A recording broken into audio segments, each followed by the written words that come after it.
Hola, ¿qué tal? Aquí el profe Javier nuevamente para comentar un poco los partidos del día de hoy. A primer término tuvimos el Costa Rica-Japón.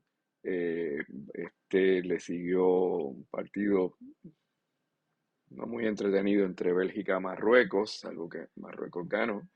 Le sigue el partido entre Canadá y Serbia y cierra la jornada el partido de la jornada entre España y Alemania. Comencemos con el primer partido, ¿verdad? Sorpresivo resultado. Costa Rica derrota eh, a Japón. Japón que había deslumbrado contra Alemania, jugando un fútbol práctico de mucha velocidad, atacando por las bandas, echando las líneas alemanas hacia atrás. A este partido lo salió a buscar, quizás no tan enfáticamente en la primera parte, pero sin duda alguna en la segunda parte. Eh, No diría yo que se esperaba una goleada, pero ciertamente hubiese pensado que era un partido donde Japón se iba a imponer eh, por todo lo que vimos frente a Alemania, todo lo que sabemos de Japón, ¿no? Eh, y hay que ser honestos, ¿no? Y hay que eh, poner los puntos sobre las IE. O sea, Japón hizo todo lo necesario para ganar un partido que no pudo ganar. Eh, Obviamente, lo mejor que tiene Costa Rica es su portero, Keylor Navas, ya no juega en su equipo, pero todavía tiene todo eso que lo hizo una estrella y que hace que sea todavía un portero muy, muy hábil, ¿no? Yo creo que esa última jugada al final prueba más allá de dudas, ¿verdad? Eh, la calidad de Keylor. El gol tico se produce por un despeje, mal despeje de Japón. Pensando más me parece que ya en ese momento la ansiedad se había hecho de esa última línea, el desespero de querer trasladar la pelota, quien le pega y produce el error. Me parece que estaba tratando de hacer un despeje hacia lo alto, había visto a algunos jugadores de Costa Rica acercarse, yo no sé si era necesario querer, no sé si era necesario tener que despejar el balón de esa manera. A veces la gente se pregunta, bueno, ¿y qué es lo que, y por qué un equipo se echa hacia atrás y le regala el balón al otro pues se dedica a defenderse? Bueno, pues porque muchos de estos equipos lo que están esperando es un error como el que ocurrió hoy. Yo creo que un poco lo vimos también en el Arabia Saudí versus Polonia, ¿no? Simplemente te echas atrás y ves a ver si se va a jugar un error. Un poco a lo que jugaba o apostaba México también frente a Argentina. Eh, Quizás con un poco de razón, ¿verdad? Argentina y la ansiedad de no tener puntos, de la posibilidad de un empate no le servían para mucho a Argentina, incrementaba las posibilidades de que se quedara fuera de la Copa en la ronda de grupos, ¿no? Eh, y pues, así sucedió. Merecido, bueno, se anotó, ¿verdad? A veces uno no le gustaría ver esto. Yo desde el punto de vista de fanático del fútbol, pues me encanta porque le añade un poquito de morbo y tensión y ansiedad a lo que va a resultar en el grupo, ¿no? Por lo que vimos en la primera fecha, ¿verdad? España, pues, luce competitiva. Yo no sé si ese 7-0 es realmente. El otro día vi una gráfica acerca del tiki-taki, los 900 pases que completó eh, España, y bueno, a esa gráfica hay que ponerle un asterisco bien grande que diga que Costa Rica realmente ni siquiera perdiendo 5-0 disputó el balón o trató de presionar la salida de España. Así que creo que va a ser que es muy diferente lo que Alemania, por ejemplo, haría con España, ¿no? Eh, Así que Alemania por ahí viene dolida, la tiene complicada. Yo no quedé muy impresionado por lo que hizo. La primera parte dominó, pero me parece que, tal y como había dicho en el análisis del grupo, el problema de los alemanes sigue siendo quién va a anotar. Eh, la única anotación que hicieron en ese partido fue producto de un penal, una imprudencia del portero. Ya luego de eso no se vio mucho más que eso. Eh, España, yo creo que tiene un problema similar, un poco engañoso el resultado, por eso les digo, ¿no?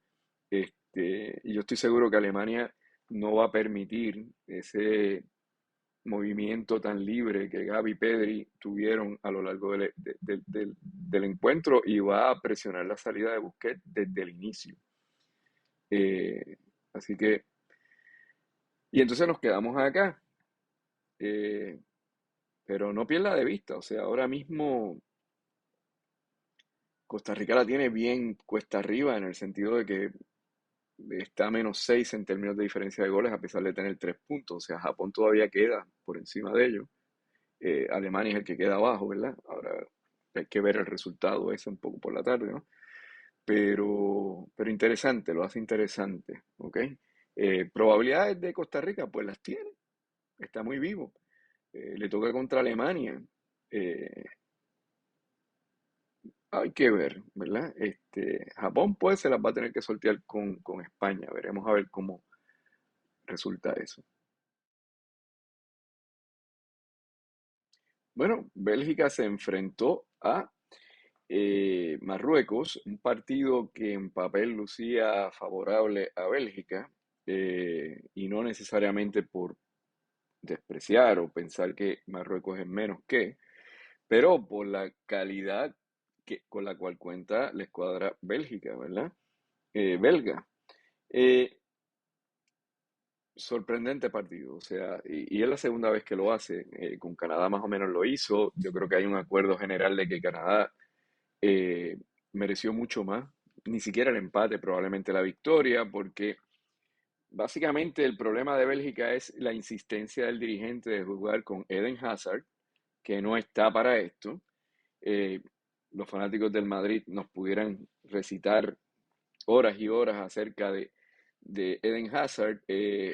Su presencia hace que el equipo sea increíblemente lento, y un equipo como Marruecos, que depende más de la velocidad de Ziyech y de Bufal, eh, no va a tratar de imponer su criterio en el partido. Sí, así que básicamente lo que vimos en la primera parte fue un juego donde Bélgica se paseaba el balón de lado a lado, casi que poniendo o arrojando dudas acerca de cuál era realmente la estrategia de Roberto Martínez.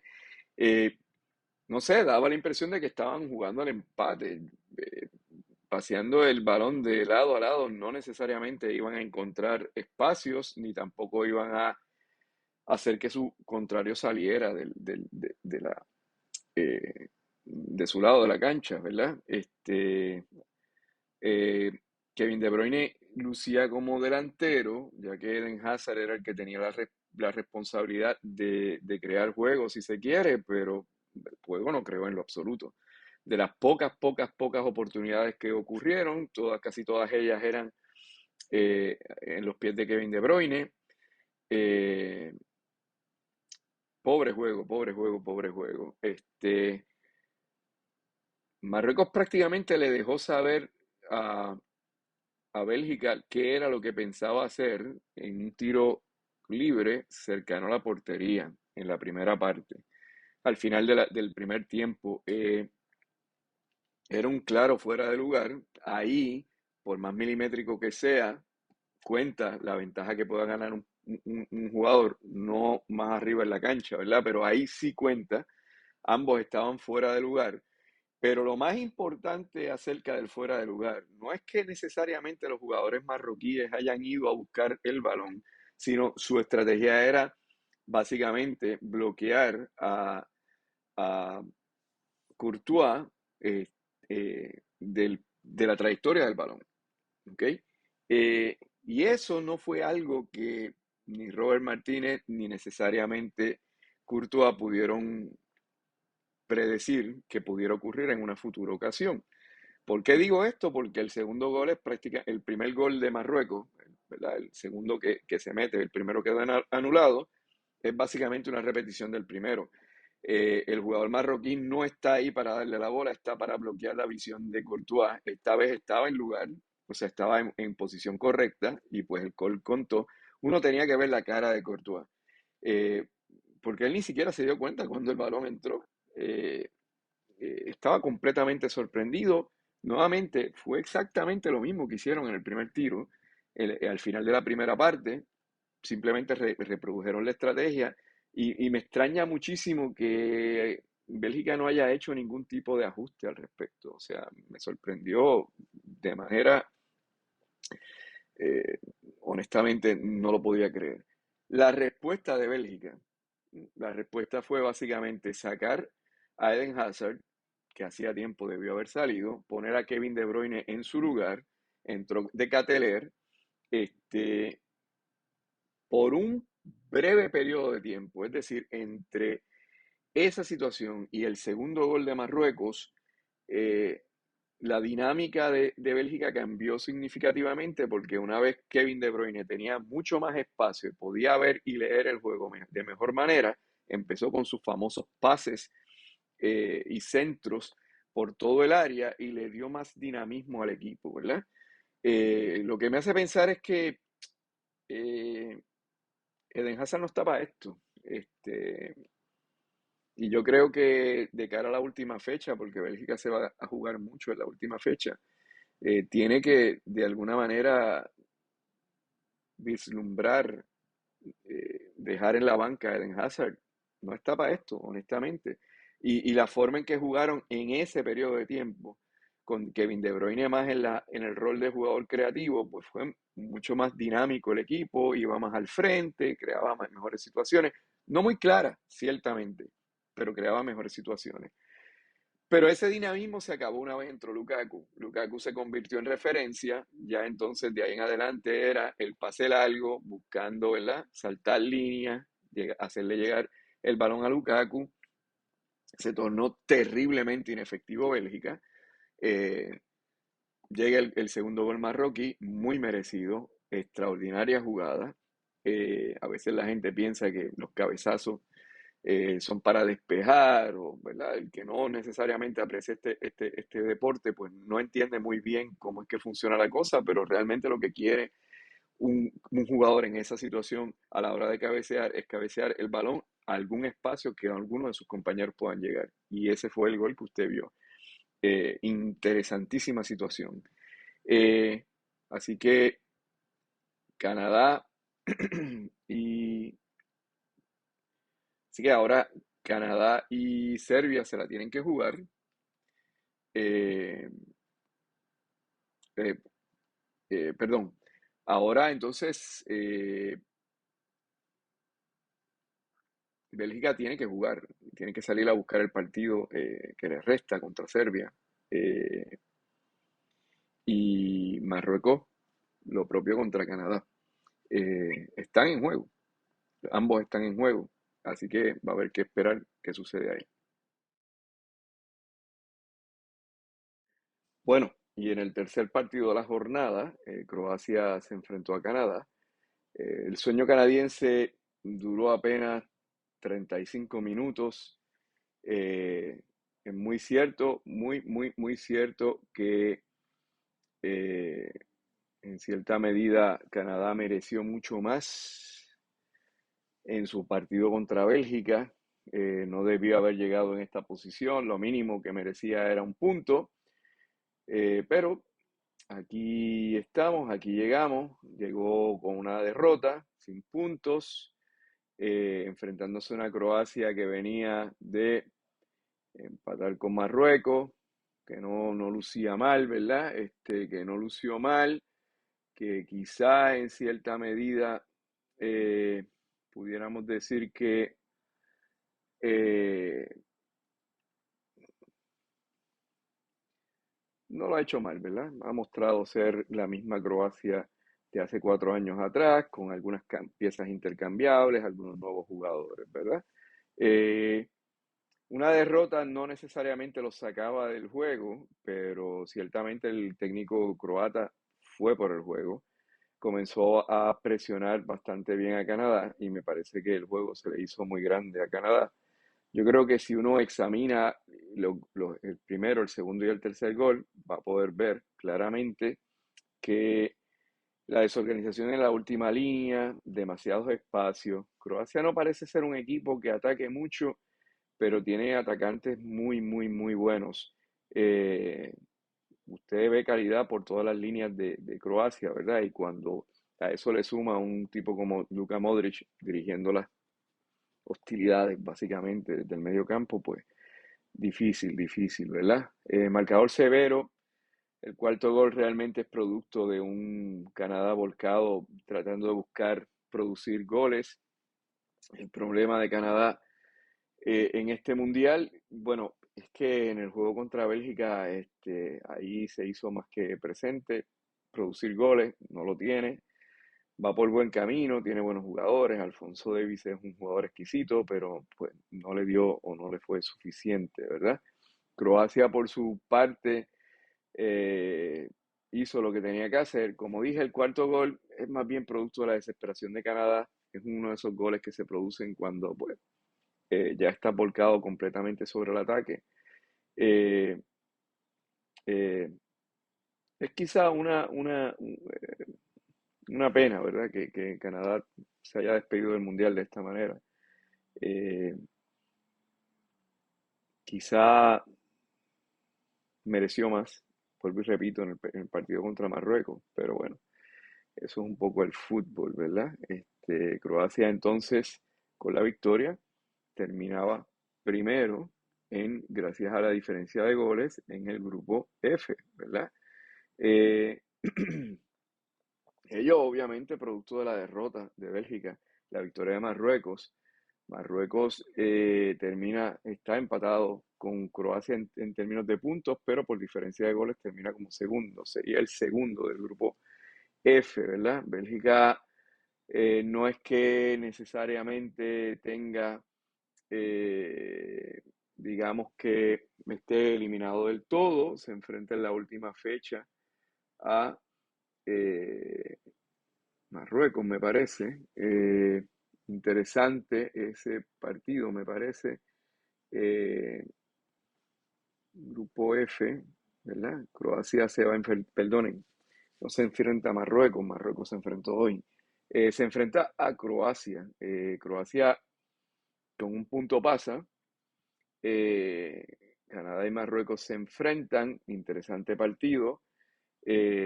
Canadá ya eliminado, Marruecos con todavía una extraordinaria oportunidad de pasar a la siguiente ronda, a octavos de final. Mucho morbo aquí, ¿no? Como les digo, Croacia tiene las de, con un empate le basta. Ya yo hice comentarios sobre el partido de Bélgica. No veo bien esto para Bélgica. Particularmente si Eden Hazard sigue siendo parte del cuadro titular porque es muy lento. Y Croacia, y eso es jugar el juego de Croacia, ¿no? Del otro lado, pues Marruecos, me parece que a ver cómo está el ánimo de los canadienses, ¿verdad? Si se quieren despedir con una derrota ¿verdad? O si tienen ánimos todavía de tratar de buscar al menos una victoria antes de despedirse del Mundial. Interesante cómo va a cerrar este grupo F, ¿no? Eh, ya veremos cómo pinta todo.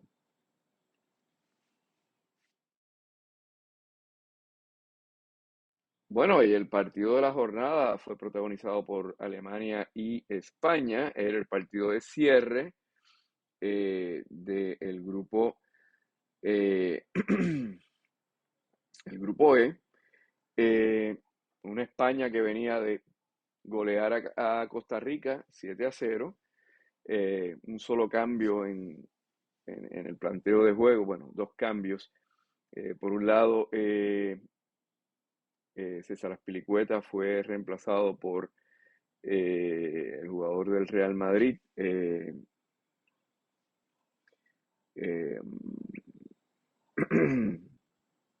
Dani Carvajal, y Marcos Asensio ocupó la punta, ¿verdad? Con Dani Olmo y Ferran Torres por la derecha, por las bandas, ¿no? Eh, Básicamente ese era el planteamiento. Luis Enrique fue a jugar el juego que siempre se ha planteado para esta España, o por lo menos el juego que mostró en el primer partido, particularmente comandados por ese extraordinario mediocampo que tiene Busquets en el ancla o en el número 5 y Gavi y Pedri por los lados, por los flancos, ¿verdad? Pero más o menos engañoso, ¿verdad? Porque tienden a jugar mucho hacia el centro. Alemania venía de su derrota con Japón, 2-1. Yo creo que si fuésemos a resumir la actuación alemana en la primera fecha, pues todos sabemos que fue decepcionante. Allí no hubo mucho juego. Acá un poco el técnico hizo algunos cambios. Se planteó un 4-2-3-1 con Rudiger y Süle de centrales, Kerer y Raum como laterales.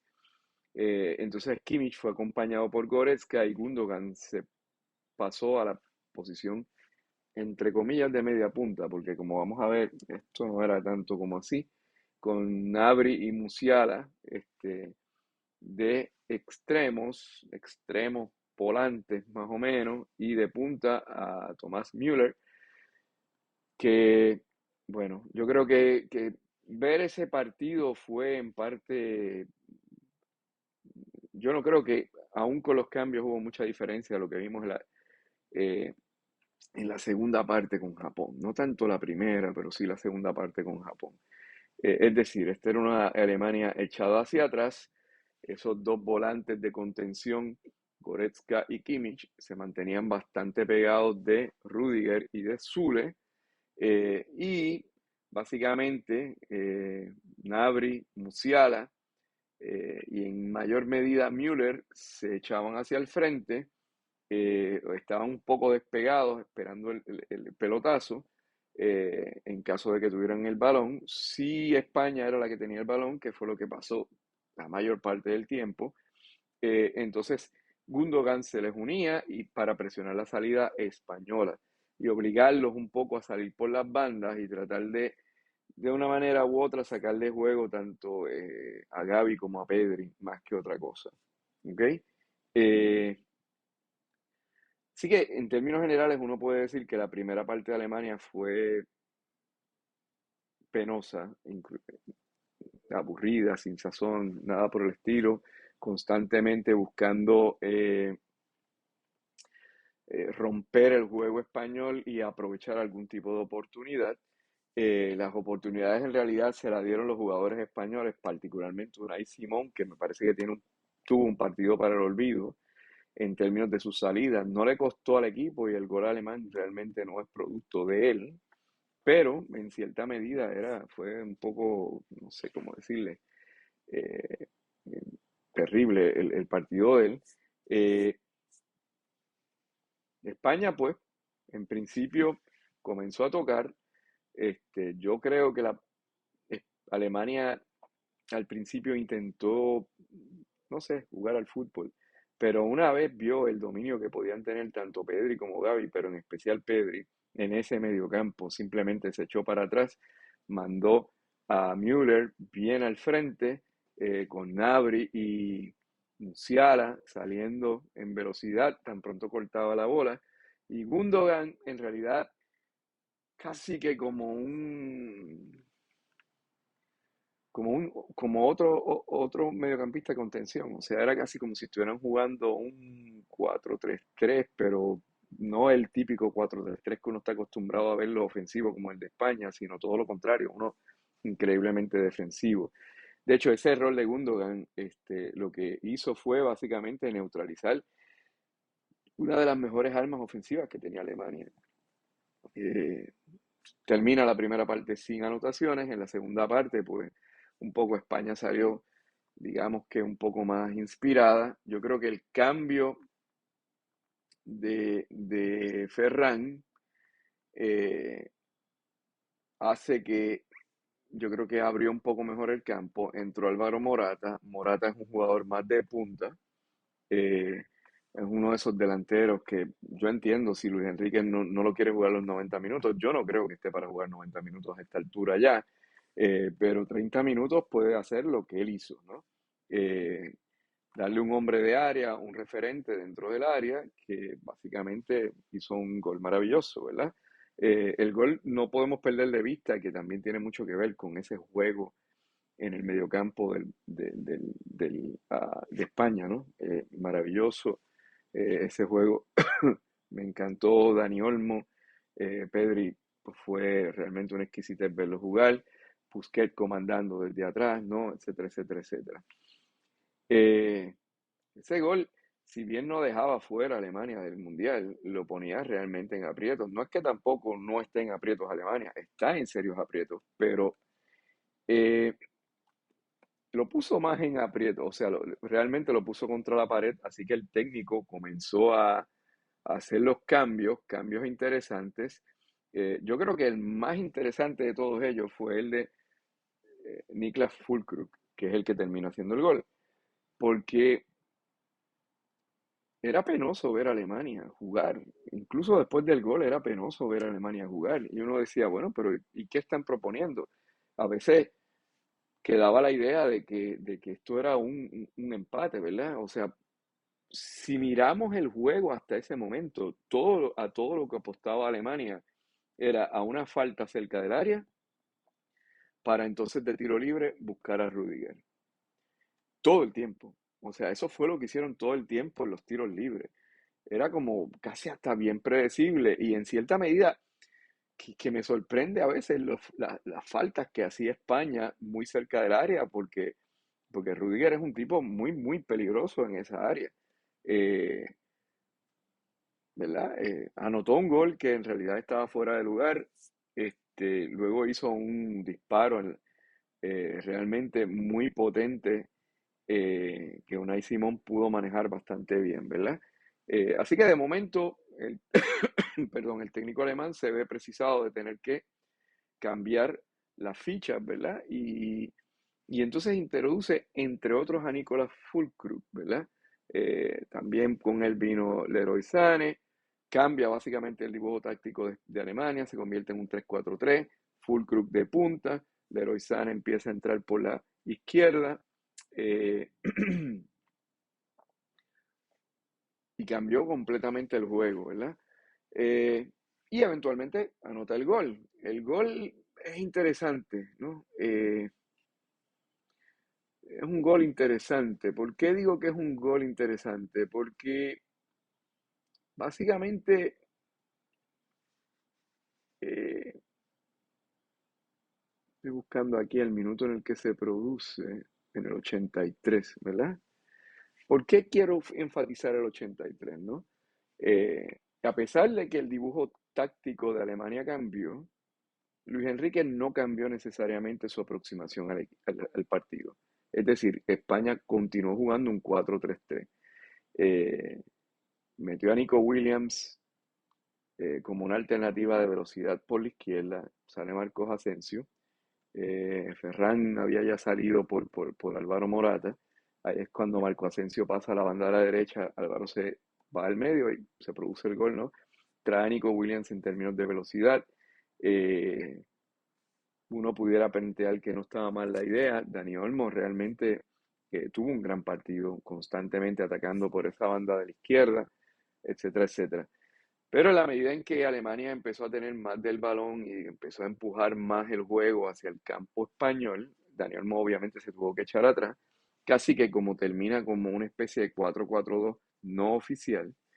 Eh, pero ese 4-4-2 realmente todavía dependía de un jugador de contención, que era Busquets, no necesariamente de alguien más.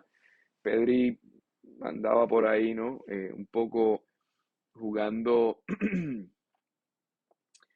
eh, Pedri andaba un poco por ahí jugando a lo suyo. Coque entra precisamente para tratar de ayudar en ese medio campo, en sustitución de Gavi, etcétera, etcétera, pero tampoco Coque necesariamente fue a cumplir esa función de doble pivote, ¿no? El dibujo táctico casi que como siempre, una vez se planteaba y tenía el balón, era un 4-3-3, ¿verdad? Y la presión alemana constantemente hacía ver que Unai Simón no se sentía cómodo manejando la bola con los pies, ¿no? Eh, Nada, uno piensa en el minuto 83 y uno hubiese pensado que quizá la alternativa, España parecía no tener mucha salida en ese momento. No sé, yo no sé si era no sé si era real el pensar que le hacía falta oxigenar el medio campo. Pero no lo hubiese estado mal si hubiese tenido algún otro eh, algún otro eh, am- am, mediocampista de contención, cambiar el dibujo táctico quizás a un 4-4-2, a un 4-5-1, dejar a Nico Williams bien al frente, ¿verdad? Y obligar eh, a los centrales, particularmente a Rudiger, ¿verdad? Pensarse más o menos dónde era que se iba a parar. Recuerden que ahí ya Alemania estaba jugando con un 4 con tres, una línea de tres solamente, y solamente se quedaba uno de los centrales. Rudiger se lanzaba al ataque, igual que Schottelbeck. Eh, no sé si hubiese sido prudente introducir un otro contención, ¿verdad? Y asegurar un poco ese juego en la mitad del juego, porque yo creo que las intervenciones de Fulkrug tan pronto entró al juego, eh, fueron cruciales y fueron importantes. Este tipo se metió en el juego de verdad. Es el líder de anotaciones en la Bundesliga. Eso no es poca cosa y pues lo venía haciendo muy bien, ¿verdad? A fin de cuentas, terminamos con eh, un empate que mantiene con vida a Alemania, un empate que no es que yo creo que España debió haber salido con la puerta ancha. Yo no creo que Alemania hizo lo suficiente, pero nuevamente ese Alemania que vimos una vez se vio con la espada a la pared. Es muy diferente de lo que vimos en la primera parte y la primera parte y la mitad de la segunda parte, ¿no? Eh, y muy diferente también de lo que vimos en la segunda parte contra Japón, ¿ok? Y, o sea, ¿dónde estaba Fulkrug? O sea, eso era realmente lo que necesitó Alemania en la primera parte contra Japón, cuando estaba dominando el partido, cuando el dibujo técnico de Flick cambió a un 3-5-2. Si hubiese tenido a Fulkrug ahí, no me cabe duda de que esa mitad hubiese acabado 2-0 mínimamente. O sea que aquí hay cierta responsabilidad de Flick. Yo no creo que él tiene realmente el pulso de este equipo y preocupa, ¿verdad? Pero así las cosas,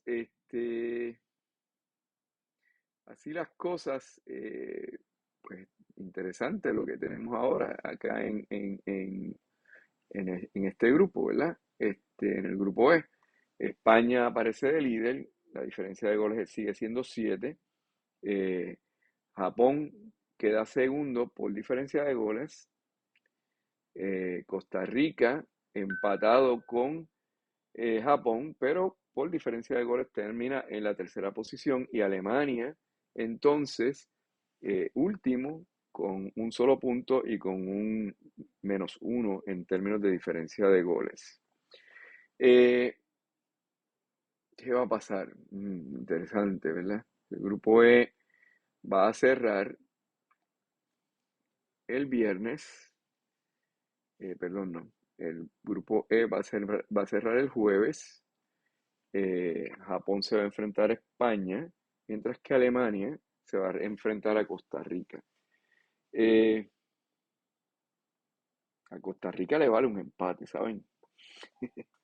Digo, ya yo comenté la victoria de Costa Rica y a mí me parece que fue un resultado desafortunado para Japón. No creo que Costa Rica haya hecho mucho para merecerse ese resultado, pero con un empate eh, dejaría a Alemania fuera y aumentaría sus posibilidades siempre y cuando España venza a Japón, ¿verdad? Japón, por su parte, lo único que necesita es un empate. Eh, y España con un empate, básicamente, terminaría de líder en el grupo, siempre y cuando Costa Rica no venza a Alemania. Yo creo que por todo lo que hemos visto de Alemania, o de Costa Rica, perdón, ese es un resultado poco probable. Eh, no sé cuál va a ser la intención de Flick en ese juego contra Costa Rica, pero tiene que ir a golear. Y tiene que ir a golear porque la diferencia de goles aquí va a ser crucial en términos de si termina con la misma cantidad de puntos que Japón, ¿verdad? Aquí España es el que más tiene. Ahora bien, eh, dos cosas antes de terminar que me parecen importantes. Primero, no veo a España cambiar su planteamiento táctico simplemente porque con un empate pudiera terminar líder del grupo. Eh, y lo segundo, yo creo que hoy, muy a pesar del empate, España probó que va en serio. Yo había un poco expresado mis dudas al respecto, mucha juventud aquí. Me parece que en el gol de Fulkrug la inexperiencia de Valde quedó plasmada abiertamente ahí. Sigue siendo un punto, pero tal parece que tanto Pedri como Gavi están para estar a este nivel. Y a pesar de que por momentos Alemania los logró apagar o por lo menos sacar de juego en algunos momentos, yo creo que estuvieron al nivel que uno hubiese esperado, ¿verdad? Rodri, Aymeric, no sé, a veces no dan necesariamente todas las garantías que uno quisiera. Lo de Unai Simón es preocupante, ¿verdad? Como que ha quedado en evidencia que una presión bastante arriba lo ponen a aprietos en términos de qué va a hacer. Eh, pero estaba en serio, o sea, estaba en serio. No voy a decir que es un candidato, pero lo veo con buen camino ahora mismo. Y en términos de qué va a suceder al final en este grupo, yo los veo a ellos, como les dije, yo no los veo necesariamente echándose atrás, manejando el partido, ni nada por el estilo.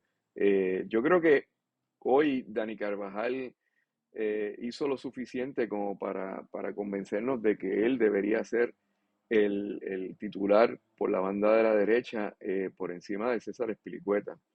Eh, no sé mucho lo de Marco Asensio, no me gustó mucho. En la primera parte apenas apareció, después más o menos por la banda de la izquierda. Por la banda de la derecha le fue un poquito mejor. Me gusta mucho, mucho más a Dani Olmo, ¿verdad? Pero eso sabemos que es un problema de España. Pero esto es un equipo, ¿verdad? ¿Ok? Mañana regreso con lo que va a ser la última jornada de la segunda fecha de los grupos G y H, ¿verdad? Ya el martes arrancamos en cuartos de final, en octavos de final, perdón. Así que mañana regreso con los juegos de mañana. ¿Ok? Chao.